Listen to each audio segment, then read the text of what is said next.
Welcome to Myth Madness. Before I get to the heart of this episode, I want to talk about women. Past seasons of the pod focused on Greek mythology, and while human women were present in those stories, they have very small roles. Women in Greek myth are frequently married off by their fathers, kidnapped by marauding warriors, raped, and killed. There are, of course, several exceptions. Atalanta, for instance. But by and large, most women in Greek myth lack agency. They are passed around like treasures and have very little to say in what happens to them. They rarely make decisions that impact the story. The women in Persian mythology are different. So far, this season has featured a few examples of women that do have agency. At the beginning of the Shahnameh, the princess of Zabul actively seeks a relationship with Jamshid. Later, in the same poem, the princess of Rum willingly meets Shahnameh in secret with the help of her nurse. And then, in the Shahnameh, the entire romance between Zal and Sudabeh is driven by the two lovers acting together, even in the face of their parents' opposition. But while all these women show far more free will in their choice of husbands than anyone in Greek mythology, once they're married, they disappear from the story. It seems that for women in Persian mythology, a young girl's agency ends at their marriage. However, the best exception to this is Sudabeh. Last episode, she was introduced when Kavus put down a rebellion in Hamavaran and compelled its king to allow him to marry her. Sudabeh was perfectly fine with this. The social advantage was clear to her, and she was married to the king of Persia. Yet that wasn't the end of her. When her father tricked and imprisoned Kavus, Sudabeh objected, stuck by her husband, and was imprisoned alongside him. They were eventually rescued, but that isn't the last we hear of Sudabeh either. In this episode, Sudabeh once again plays an outsized role, and it is her agency and her decisions which drive what happens next. This episode will cover the myth of Seyavash, a large part of the Shahnameh epic poem. Seyavash's story is very old, and references to him are found in the Avestan Yashts, a collection of hymns making up some of Zoroastrianism's oldest religious texts. In the Shahnameh, Seyavash is presented as a perfect prince, strong, capable, wise, and handsome. But these qualities will prove a double-edged sword for Seyavash. Sudabeh, Kavus, and Persia's enemy, Afrasyab, are all brought into this story, with tragic results. The story begins one day when Tus, Give, and several other Persian nobles rode out to hunt wild donkeys near the border with Turan. They killed enough game to last 40 days of feasts, but while riding by a thick group of trees, they found something they were not expecting. Among the trees they found a beautiful young woman. She was hiding. Tus asked her to come out and tell him who she was. The woman told them that she was a descendant of Fairy Dune. She fled from her home after her drunk father threatened to cut off her head. Her horse had collapsed from exhaustion, and her gold was stolen by bandits. One of the bandits had even beaten her. The young woman was obviously in a rough way. So what did the Persian warriors do? Tus and Give argued over who should enslave her. Their argument grew so heated, before they came to blows, one of their companions intervened. He suggested they take the woman to Kavus and get him to weigh in. But when they got to the palace, Kavus decided to keep her for his own harem. Time passed and the woman gave birth to Kavus' son. She named him Seyavash. The oracle said that a bad fate was in store for him. The boy was given to the hero Rostam to raise. Rostam took him back to Sistan. He taught the young Seyavash all the skills needed by a horse-riding warrior and a member of the nobility. How to ride, how to use the bow and the lasso from horseback, how to hunt with hawks and leopards, how to throw a feast, how to speak politely, and how to lead troops in battle. Seyavash loved his foster father, and Rostam was very fond of him as well. Eventually, Seyavash, now a young man, returned to his father's court. When he arrived, Kavus gave his son many gifts, and handed over a royal mandate to rule the land of Kavaristan. The king's wife Sudabeh saw how handsome Seyavash had become, and her heart beat with desire for him. She invited him to come to the king's harem, a forbidden act, as the apartments were reserved for the women and Kavus alone. Seyavash said no. Sudabeh would not be put off that easily.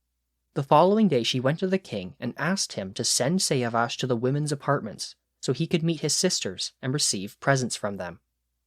Kavus was persuaded. He told Seyavash he should go, meet the women, and allow them to honor him. Seyavash was amazed. He wondered if his father was trying to test him. He worried that if he went, Sudabeh would be free to bother him. Seyavash asked his father if he should instead meet with the other warriors of the court and practice wielding the sword or bow. Nope, Kavus insisted, so Seyavash agreed to go. The following morning, when the curtain to the harem was pulled back, Seyavash glimpsed the treasures within. Bowls of musk, coins, jewels, and saffron were scattered everywhere. Music filled the air. But above everything, Seyavash felt an evil influence grasping at his heart. When Sudabeh saw Seyavash enter, she descended from her throne and walked flirtatiously towards him. She kissed his eyes and his face and gave him an uncomfortably long embrace. Seyavash knew what Sudabeh wanted. He broke away from her and instead spent the time with his sisters, before leaving the harem and returning to his father. That night, Kavus went to the women's apartments. He asked Sudabeh what she thought of Seyavash. She told him there was no one in the world like Seyavash, and said Kavus should marry him to one of her daughters. The next day, Kavus told Seyavash he wanted his son to marry. He told him to choose a girl from one of the other noble families. Later, Sudabeh summoned Seyavash to the women's apartments again. This time, she seated him in her throne. She sat down in front of him like a serving girl and brought out several young women to walk in front of him too. She told him to watch the girls, and if one of them pleased him, to get closer and look at her face. Seyavash looked down from the throne, but all the girls were too shy to look up from the ground. Seyavash watched them go and remained silent. He was worried. He knew what the king of Hamaveran had done to Kavus. Seyavash worried Sudabeh had the same hatred for the Persian people as her foreign father. Sudabeh's desire for the prince had only grown stronger, and she became impatient. She removed her veil and tore her dress, exposing herself to Seyavash. "And now you see the sun," she cried. "When Kavus dies, I will belong to you. But I stand here now. Take anything you want from me. I will give my flesh to you." Seyavash was unsure how to handle Sudabeh. He figured that if he acted coldly, she would try and turn the king against him. So instead, he tried to charm her. He told Sudabeh that only the king was worthy of her beauty. He would settle for her daughter instead. Then he made his way respectively out of the harem. Later, still determined to snare Seyavash, Sudabeh summoned him to the apartments again. She told him Kavus was preparing his marriage to her daughter. But then she asked him why he rejected her own love. She propositioned him. His love would make her young again. If he came in secret, she would reward him with more than he could dream. If that was not enough, she also threatened him. If he didn't agree to sleep with her, she would destroy his reputation. Seyavash remained unmoved. He said he would not risk losing his head and would not betray his father. He was also disgusted that the king's consort would try and sin in such a way. Forcefully denied this time, Sudabeh was now distraught. She raged, tore her clothes, and scratched her cheeks. Her cries and screams were heard throughout the palace. Kavus heard them, and he hurried to see what was the matter. When Kavus found them, Sudabeh told him that Seyavash had propositioned her, ripped her clothes, and attacked her. Kavus interviewed them both. When Seyavash calmly explained his innocence, Sudabeh continuously interrupted, accusing him of lying. She told Kavus that Seyavash said marrying her daughter was not enough, and that he wanted her instead, and had grabbed her and scratched her face. She told Kavus she was pregnant. She actually wasn't, and feared Seyavash's violence. Hearing this, Kavus did something unusually clever. He inspected his wife and smelled her arms, hands, and body, breathing in the strong scents of her perfume. Next, he smelled Seyavash and did not notice any of the same smells on his son's body. There was no evidence his wife and son had even touched. Kavus was grim. For her lies, his first thought was Sudabeh should be dismembered. But then he thought about her father, the previously rebellious king of Hammavaran. If he executed Sudabeh, he might have another rebellion on his hands. Kavus thought about his own imprisonment in Hammavaran and how Sudabeh had always supported and cared for him. He thought about the children they had together. Kavus decided she should be forgiven. Kavus told Sudabeh and Seyavash they should not speak of the incident again. However, at this point, Sudabeh began to plot against Seyavash. She was determined to turn Kavus against him. She went to one of her friends, who the Shahnameh calls a witch, and paid her to take a drug that would cause her to abort the 2 twins she carried. The woman agreed, and Sudabeh took what the Shahnameh calls stillborn demon spawn back to her quarters. She lay on her bed with them, wreathing in pretend agony. When the maidservants found her, they brought an understandably freaked out Kavus. Sudabeh blamed Seyavash. She claimed the evil incident in the harem had caused her babies to come out wrong and dead. Kavus was distraught. He did not know what to do. He showed the dead babies to his oracles, and they told him that they were not Sudabeh's children, but instead came from somewhere else. He ordered his guards to search for the true mother, and eventually they did find the witch, but she refused to confess. So Kavus went to his priests, and they suggested that Sudabeh and Seyavash both face a trial by fire. The Creator would determine which one was innocent. Sudabeh protested, saying the dead babies were already proof enough, but Seyavash agreed. Kavus ordered the priests to pour pitch onto a pyre, creating a great wall of flame. Dark clouds of smoke rose into the sky. Seyavash arrived riding a black horse. On a signal from his father, he slowly walked his horse into the fire. He disappeared, and all the onlookers began to fear. But then they saw Seyavash emerge on the other side, completely unharmed. Everyone cheered and gave thanks to the Creator, but atop the palace balcony, Sudabeh broke down and wept. Later, she was summoned to Kavus's throne room. He ordered that Sudabeh be hung until dead. The women of the court loudly wept at this news, and Kavus himself grew pale. Seyavash walked forward to his father's throne. He bowed down and kissed the ground at the king's feet. He told his father to forgive Sudabeh. Surely now she would reform her ways. At this point, relations between Persia and its old enemy Turan had reached a breaking point, yet again. The ambitious and warmongering prince, Afrasyab, was now king and had assembled an army. Persia looked to be facing an invasion. Kavus was of a mind to lead the Persian army himself, but his advisors did not agree. They knew the king was a foolish, rash man who had already created needless trouble for Iran on multiple occasions. They suggested he choose someone else to lead the army, but Kavus wasn't sure who. Hearing this, Seyavash decided that if he stepped forward to lead the army and was able to hold off the Turanians, it would go a long way to fixing the relationship with his father, which had been damaged due to the drama with Sudabeh. Kavus agreed to have Seyavash lead the army, but he also summoned Rostam. Kavus told the hero to go along with Seyavash, watch over his old foster son, and make sure nothing bad happened to him. The army first stopped in Sistan and stayed there for a month.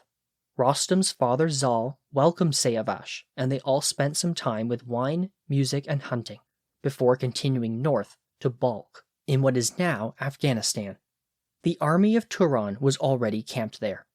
Its leaders, Garsavaz, Afrasyab's younger brother, and the Turanian warrior Barman received scouts' reports of the Persians' approach. They sent word to Afrasyab to bring reinforcements at once. But before that could happen, Seyavash led his army in battle. The enemy was forced to retreat back across the Oxus River, the traditional boundary between Persia and Turan. Balkh was back in Iranian hands. Seyavash wanted to lead the army across the border and continue the war in Turan. He sent a message to his father asking his permission to do so. Kavus was touched by his son's eagerness, but ordered him not to do that. He warned his son that Afrasyab was sly and evil. He told Seyavash to instead fortify his position. Afrasyab would appear eventually, and then Seyavash could defeat him easily. Meanwhile, Garsevaz arrived at Afrasyab's palace and told his brother, the king of Turan, what had happened. Afrasyab was angry, questioning Garsevaz's need to sleep and rest, and ordering him out of his sight. That night, Afrasyab had the worst sleep of his life. He tossed and turned, and he cried out deliriously. His servants feared the worst. They called for Garsevaz, who arrived at the king's bedchamber and held his brother in his arms. When the king of Turan woke up and saw everyone around him, Afrasyab told them he had had a terrible dream. In it, he saw a great plain filled with snakes, its ground dry and cracked. The air was full of dust, and eagles flew through the sky. Suddenly, rolling rivers of blood burst from all sides. The flood swept away Afrasyab's tent, knocked over his banner, and drowned his entire army. Then, an army from Iran arrived, and each of its warriors carried a lance spitted with a human head. In the dream, Afrasyab was captured, taken to the Persian king, who appeared as a 14-year-old boy, and then cut in two with a sword. Priests and astrologers were summoned to interpret the king's dream. Afrasyab gave them gifts of gold and silver, but also told them that if he heard any rumors of his dream when he went out into the world, he would know that one of them had betrayed his confidence. If that happened, all of them would lose their heads. He then promised that they would be dealt with justly, regardless of their opinion of his dream. One of the oracles told Afrasyab that the dream was about Seyavash. He said the Persian prince was young, but accompanied by experienced warriors. If Afrasyab fought a battle with him, the Turanian army would be annihilated. But also, if Seyavash was killed, a great war of vengeance would bring ruin to Turan and leave the land without a king. Hearing this, Afrasyab was alarmed. He told Garsevaz he had no choice but to give up his plans for conquest. He would have to sue for peace, and hope gifts of gold, silver, and countless jewels would cause Seyavash to agree. Garsevaz was tasked with taking the peace offerings to the Persians. After he paraded the gifts in front of Seyavash and shared Afrasyab's proposals, Rostam told Seyavash they should keep Garsevaz entertained for a full week while they thought carefully about what to do next. Rostam did not trust the Turanians, and he had scouts monitor the border in case Afrasyab sent troops across in a sneak attack. At the end of the week, Seyavash summoned Garsevaz. He told him he would sign Afrasyab's peace treaty, but there was one condition. They must allow Rostam to choose 100 members of their family, take them back to Iran, and keep them as guarantors of Afrasyab's peace. When Afrasyab heard this, he was torn. If he accepted, his court would be emptied of all his closest supporters. But if he refused, Seyavash would think he was a liar, the war would resume, and Afrasyab's terrible dream would come true. Ultimately, he had no choice. Afrasyab looked at the list sent by Rostam and sent the selected comrades to Sistan. Then he sent orders to have the army brought back to Turan and disbanded. It was now time for Seyavash to confirm the peace treaty with Kavus. He needed an elegant messenger who would be able to convince the king. Rostam suggested himself, and Seyavash agreed. When Rostam arrived at the king's court, Kavus happily welcomed him. But when he read the message from Seyavash, his face darkened with anger. He yelled at Rostam. The king knew Seyavash was young and inexperienced, but Rostam was a great warrior and had fought against Afrasyab many times before. He should know better than to trust the king of Turan. He told Rostam he should send someone with a stronger backbone back to Seyavash, someone who would send the Turanian hostages to Kavus to be executed. Rostam remained patient. He reminded Kavus that the king himself had told Seyavash not to take the army over the Oxus River. They thought Afrasyab would attack eventually, but he sued for peace instead. It would not be good to attack someone asking for peace. Kavus was still not convinced. He blamed Rostam for poisoning Seyavash's mind with his bad ideas. He said he would send Tus to Seyavash, and if Seyavash didn't agree to continue the war against Turan, he was to relinquish command to Tus, who would do what Kavus demanded. This time, Rostam was insulted. He stormed out of the palace, yelling to Kavus that if he thought Tus was a better warrior than Rostam, he would learn what it was like to fight a war without Rostam's support. Later, Seyavash received Kavus's instructions. They were blunt. The king told him he had ignored his commands and allowed himself to be distracted by pretty girls and treasures. Tus would arrive soon and set him straight, but in the meantime, Seyavash was to send the 100 hostages to Kavus and raid Afrasyab's lands by night. Seyavash was sad to hear this, and he brooded over what to do next. If he attacked Turan, the creator and his own troops would know he was an oathbreaker, having broken his treaty with Afrasyab.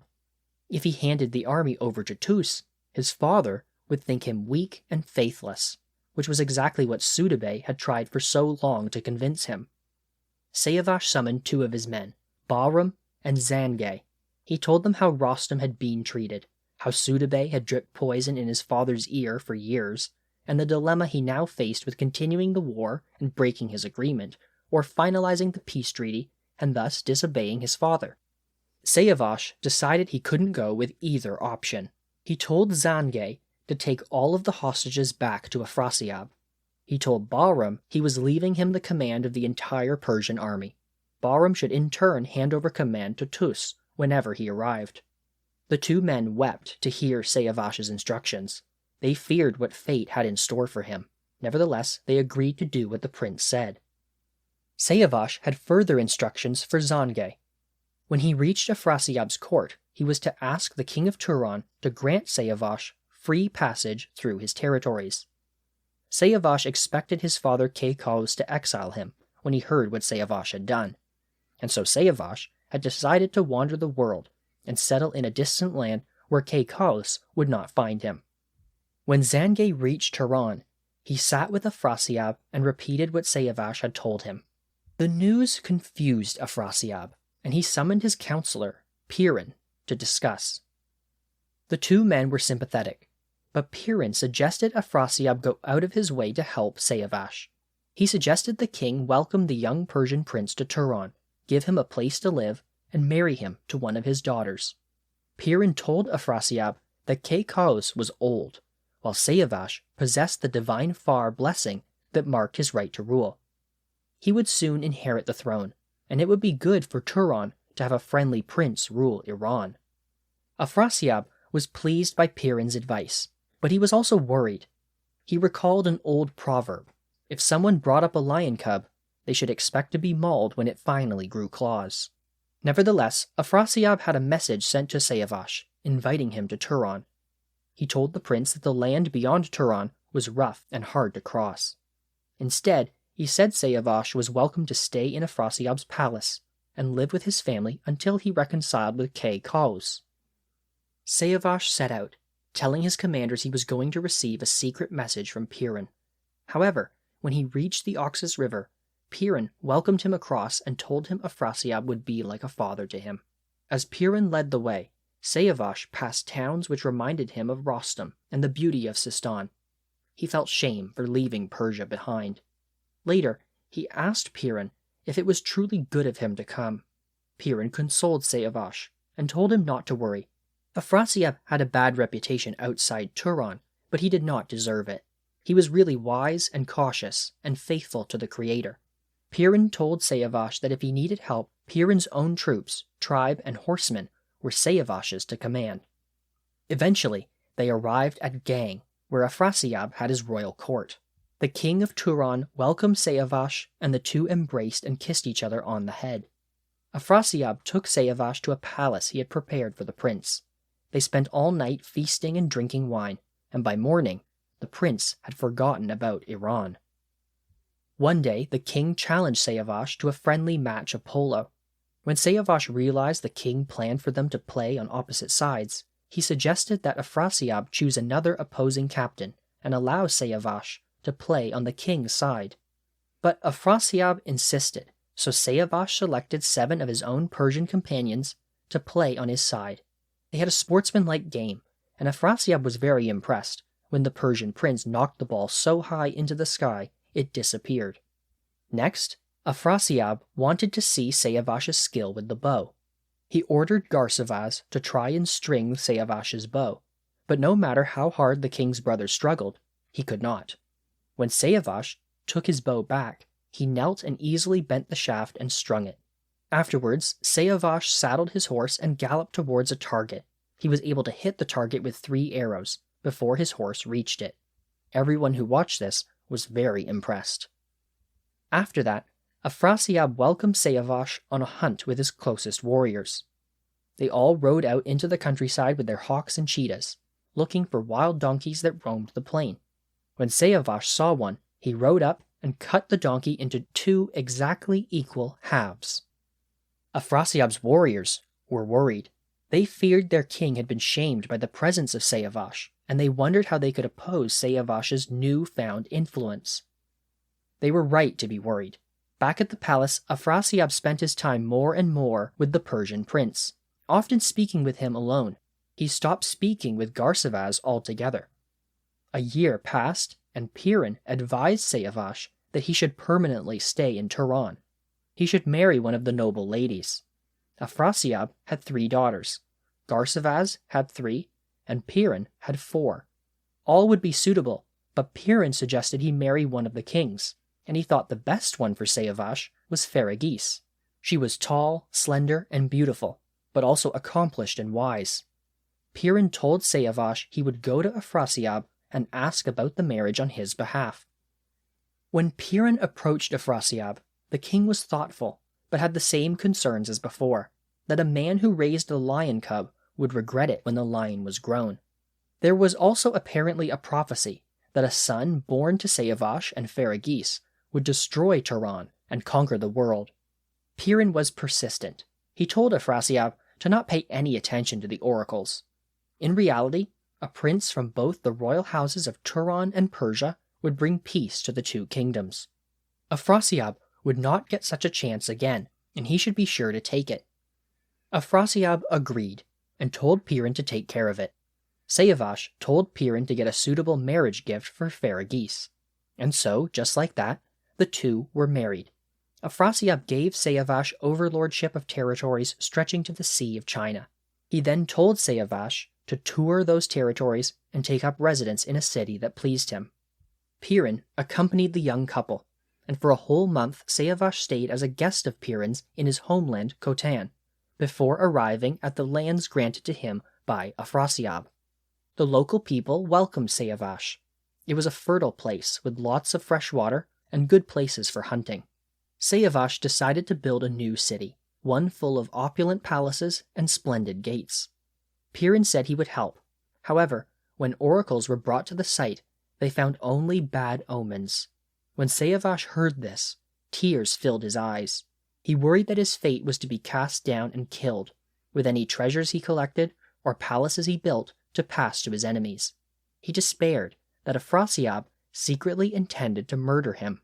Piran tried to soothe Seyavash.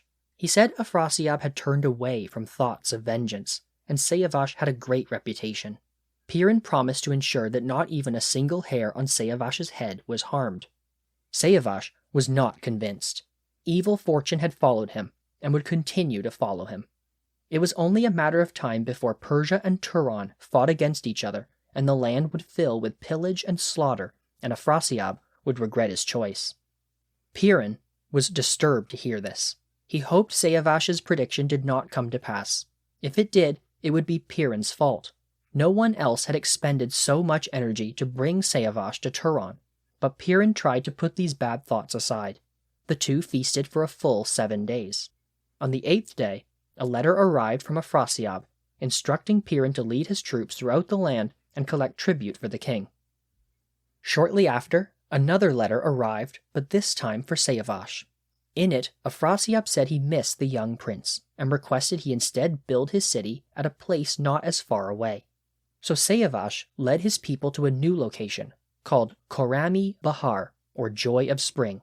There, he built the grand city he had envisioned before, full of palaces, plazas, orchards, and gardens. On the palace walls, he built frescoes. There were images of Kavus, Rostam, Zal, and Gudars. But there were also frescoes of Afrasyab, Piran, and Garsavaz. Both Seyavash's Persian origins and his new Turanian friends were well represented. The city was called Seyavash Gard, and it was spectacular. On his return journey, Piran stopped in Seyavash Gard and was welcomed by Seyavash and Ferraghis. He was amazed by what the prince and his people had done with the place, and afterwards spoke glowingly to Afrasyab about it. Afrasyab was pleased. He told his brother, Garsavaz, to go and see Seyavash Gard for himself. The king was happy that Seyavash had forgotten Persia and embraced his new life with Ferraghis in Turan. Garsavaz went to Seyavash Gard and was shown around the city by Seyavash and Ferraghis. They were excellent hosts. Garsavaz was very respectful, but he secretly seethed with resentment at Seyavash's growing power and splendor. After playing polo together, Garsavaz suggested Seyavash show off his skills to the Turanian warriors. Seyavash saddled his horse and plunged his spear, one which his father Kavus used in the invasion of Mazandaran, and plunged it straight through 5 suits of armor. Seyavash had 4 shields bound together. He pierced all 4 with 10 arrows, one after the other. The watching warriors cheered and clapped. Garsavaz challenged Seyavash to a wrestling competition, but Seyavash politely declined. He said it would not be appropriate to fight against the king's brother, even if it was a friendly match. Instead, Garsavaz called out for a volunteer. A man named Gorwi stepped forward.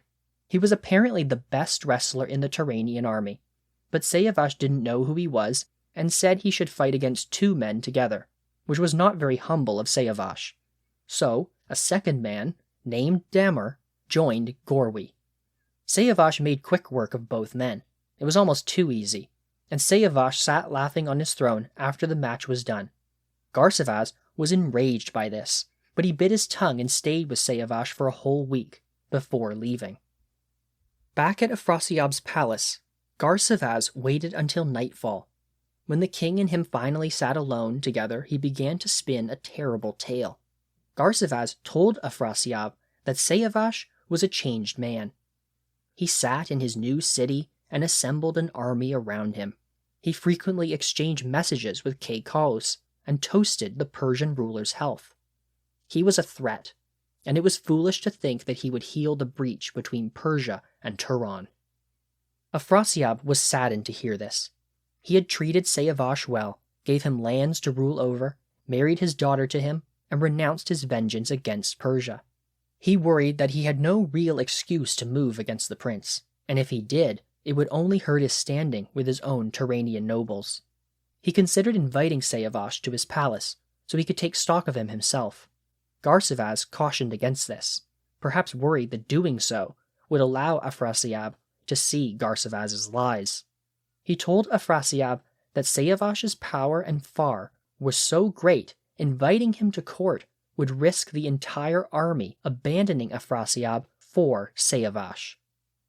Over the next several days, Garsavaz continued to pour poison into the king's ear, reminding him of ancient wrongs and paranoid plots. Until one day, Afrasyab told Garsavaz to go to Seyavash Gard and tell the prince and Ferraghis to come see Afrasyab. Garsavaz hurried away. He sent a secret messenger in advance, who told Seyavash that when Garsavaz arrived, Seyavash shouldn't bother himself to come out of the city to welcome him. Seyavash, wisely, smelled a plot, and when Garsavaz finally arrived, Seyavash did go out and welcome him on foot. Seyavash was overjoyed to receive Afrasyab's summons, and said they could return at once. Garsavaz knew if that happened, all his lies would be exposed. He needed to trick Seyavash. so Garsevaz made himself cry, and Seyavash asked what was the matter. Garsevaz told Seyavash that Afrasyab had changed. Many years before, evil had come over Tur and caused him to murder Iraj, thus beginning the endless feud between Turan and Persia. Now, though, Afrasyab was worse than Tur. He had stabbed his own brother Agriras and destroyed many other innocent nobles. The king was full of resentment for Seyavash, and Garsevaz feared he would hurt him. The marriage to Feragis was a trick. It had only served to remove Seyavash from his own Persian people. Seyavash was reluctant to believe Garsevaz, but the king's brother finally convinced him not to return to the palace. Garsevaz offered to go back and see what was on Afrasyab's mind. If he had returned to righteousness, Garsevaz would send a messenger telling Seyavash to come. But if the king was still crooked, the messenger would tell Seyavash to abandon Turan and rush for the border as fast as he could. Seyavash agreed, and he wrote a letter for Garsevaz to take back to Afrasyab. In it, he politely declined the king's invitation and said he could not come because Feragis was ill and did not have the strength to travel. Of course, with Seyavash's homecoming averted, Garsevaz could return to Afrasyab and continue to drive the king and prince apart. He told Afrasyab that Seyavash had kept him waiting outside Seyavash Guard, while messengers and troops from Rum and China arrived daily. Garsevaz told Afrasyab that if Seyavash was not dealt with, he would soon be strong enough to seize the thrones of both Persia and Turan by force. Afrasyab remained silent, but inside his heart filled with flame. He led his army out of Gang and marched it towards Seyavash Guard. Meanwhile, when Seyavash walked into his apartments and Feragis saw how he trembled, she asked him what was wrong. He told his wife what Garsevaz had said about Afrasyab, and how he feared he would no longer be welcome in Turan. Feragis clutched her hair and began to cry. She urged Seyavash to flee at once. That night, Seyavash slept in Feragis's arms. He awoke trembling from a terrible nightmare, where he saw Seyavash Guard overwhelmed with fire, while Afrasyab blew on the fire to make it larger. In the morning, Seyavash sent scouts to watch the road from Gang. They quickly returned, saying Afrasyab was leading a great army and coming this way.